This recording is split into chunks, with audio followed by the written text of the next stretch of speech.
Langit Jakarta malam itu tampak kelabu, seolah merefleksikan suasana hati jutaan pencinta sepak bola tanah air. Di salah satu sudut ibu kota, dari balik jendela apartemennya, Shin Tae-yong menatap gemerlap lampu kota dengan tatapan yang sulit diartikan. Ada gurat kekecewaan yang mendalam di wajah pelatih asal Korea Selatan tersebut, namun di balik mata itu, menyala sebuah bara api yang tak pernah padam. Ini bukan lagi tentang kesedihan karena kehilangan jabatan, ini adalah tentang harga diri, dedikasi yang tak dihargai, dan sebuah pembuktian besar yang baru saja dimulai. Beberapa waktu belakangan, sepak bola Indonesia kembali diselimuti awan mendung. Tim nasional Indonesia, yang sempat terbang tinggi dan disegani di kancah Asia, kini terperosok ke dalam performa terburuknya dalam beberapa tahun terakhir. Taktik yang berantakan, semangat juang yang seakan menguap di atas lapangan hijau, hingga rentetan kekalahan yang menyesakkan dada menjadi santapan sehari-hari para pendukung Garuda.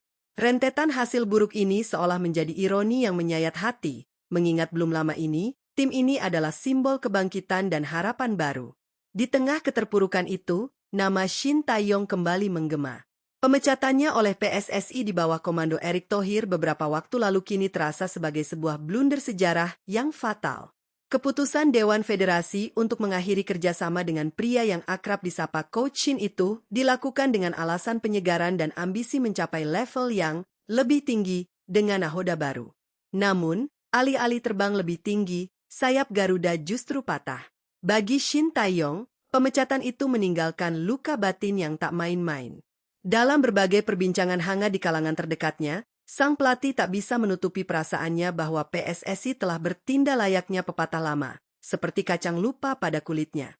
Ketika saya datang, tim ini sedang berada di titik terendah. Saya membangun pondasi dari nol, memotong generasi, menahan caci maki demi membentuk mentalitas petarung, ungkap Shin Tae-yong dalam sebuah refleksi sunyinya. Ia mengingat kembali bagaimana peluh dan air matanya tumpah untuk membentuk fondasi fisik dan mental para pemain muda.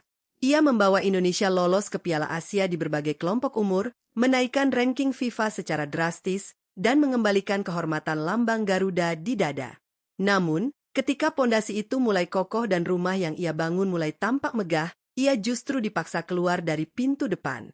PSSI seolah merasa bahwa kehebatan timnas saat itu murni karena fasilitas dan lobi federasi semata, mengesampingkan fakta bahwa ada seorang arsitek jenius yang rela kurang tidur demi meracik strategi di pinggir lapangan.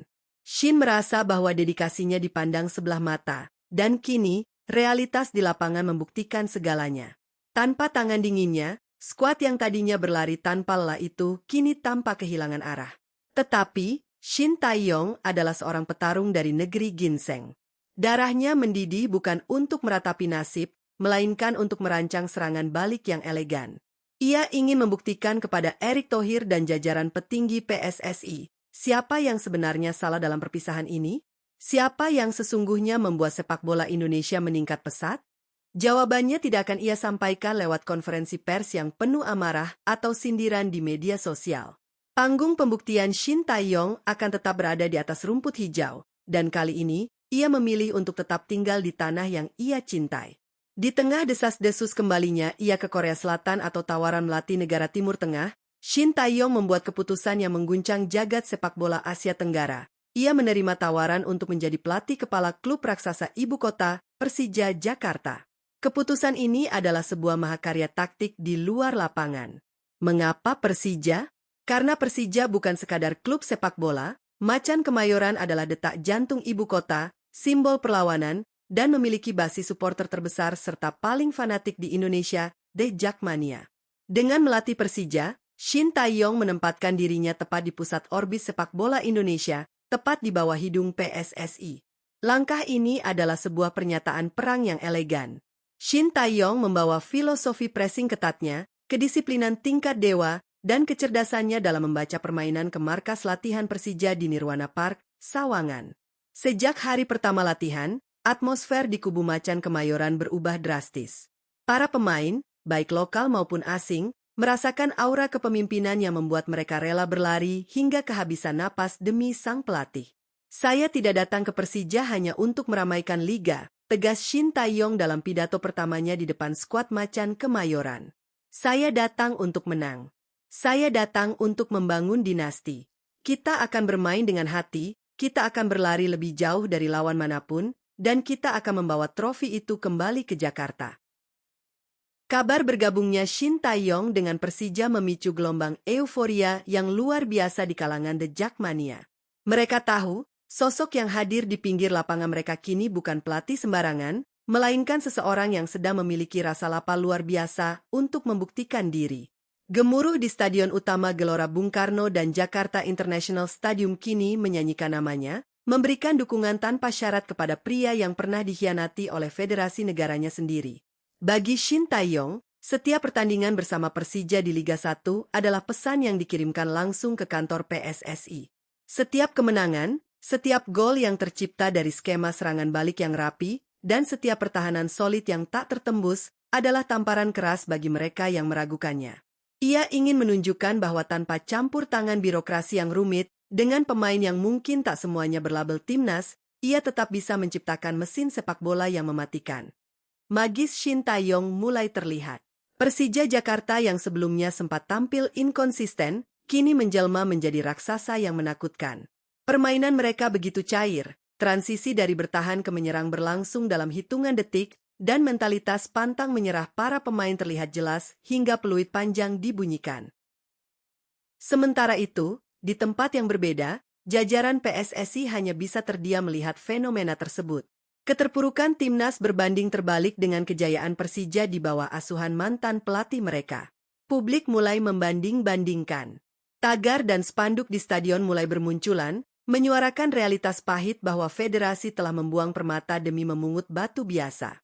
Erick Thohir, sebagai nahkoda federasi, mau tidak mau harus menelan pil pahit melihat kenyataan bahwa arsitek kebangkitan Indonesia yang sebenarnya sedang melakukan parade kemenangan di liga domestiknya sendiri. Bagi Shin Tae-yong, ini bukan sekadar ajang balas dendam yang dangkal. Ini adalah dedikasi murni pada profesinya. Ia mencintai Indonesia, ia mencintai gairah suporternya, dan ia tahu bahwa bakat-bakat di negeri ini sangat luar biasa jika berada di tangan yang tepat. Dengan membawa Persija Jakarta ke puncak tertinggi Liga Indonesia, Shin Tae-yong sedang menulis babak baru dalam sejarah karirnya. Ia membuktikan bahwa rasa sakit akibat dikhianati dan dianggap seperti kacang lupa kulitnya dapat diubah menjadi bahan bakar energi yang tak terbatas. Saat trofi juara nanti diangkat tinggi-tinggi di langit Jakarta, di hadapan lautan oranye The Jackmania yang bergemuruh, Shin Tae-yong tak perlu lagi mengucapkan sepatah kata pun kepada PSSI. Senyumnya yang hangat, medali di dadanya, dan gemuruh stadion sudah cukup untuk menjawab satu pertanyaan besar. Siapa yang sebenarnya paling mengerti cara membawa sepak bola Indonesia menuju puncak kejayaan? PSSI mungkin sempat bertindak layaknya kacang yang lupa pada kulitnya, membuang sosok yang telah merelakan keringat dan air matanya untuk mengangkat harkat martabat sepak bola Indonesia dari jurang keterpurukan. Namun, kebenaran di atas lapangan hijau tidak pernah bisa dibohongi. Kecerdasan taktik, kedisiplinan, dan gairah memimpin tidak akan pernah luntur hanya karena secarik surat pemecatan. Hebatnya, Shin Tae-yong tidak memilih jalan untuk meruntuhkan atau mencemooh sepak bola Indonesia demi memuaskan dendam pribadinya. Sebaliknya, ia tetap tinggal, merawat gairah itu dari sudut ibu kota, dan membiarkan prestasinya yang berbicara. Trofi Liga Indonesia yang kini berada dalam genggamannya adalah sebuah pesan bisu namun memekakan telinga. Kebesaran sejati tidak pernah bisa dipecat, dan dedikasi yang tulus akan selalu menemukan jalannya untuk kembali ke puncak. Kini, sejarah telah mencatat dengan tinta emas siapa yang sebenarnya menjadi nyawa dari kebangkitan sepak bola Indonesia dalam beberapa tahun terakhir. Dan bagi seorang Shin Tae-yong, ini adalah mahakarya pembuktian.